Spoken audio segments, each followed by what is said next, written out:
2026年3月26日今日過咗深圳萬象城去學足嘅線下門店去參觀，入到去簡直係震驚咗你個五官啊！除咗一啲常規嘅小商品可以打印之外呢，而家竟然首飾都可以打印，甚至你會驚人發現連鞋都可以打印，揸上去嘅感覺其實都可以着嘅。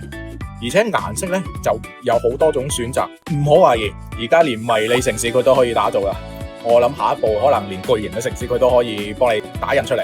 今日其實我哋嘅重點咧去睇嗰個 cosplay 嘅盔甲。除咗呢啲咁嘅大型 cosplay 嘅盔甲之外，仲有啲小型嘅模型、中型嘅模型都可以打印，然後自己上色。以前其實好多諗唔到嘅嘢咧都可以做到嘅。拓足嘅 3D 打印嘅入門1000蚊左右已經可以做到啦。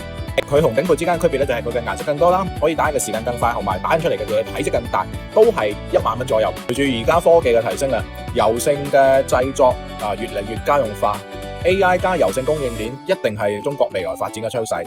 今日特別嚟呢度去睇下，我覺得收穫都好大。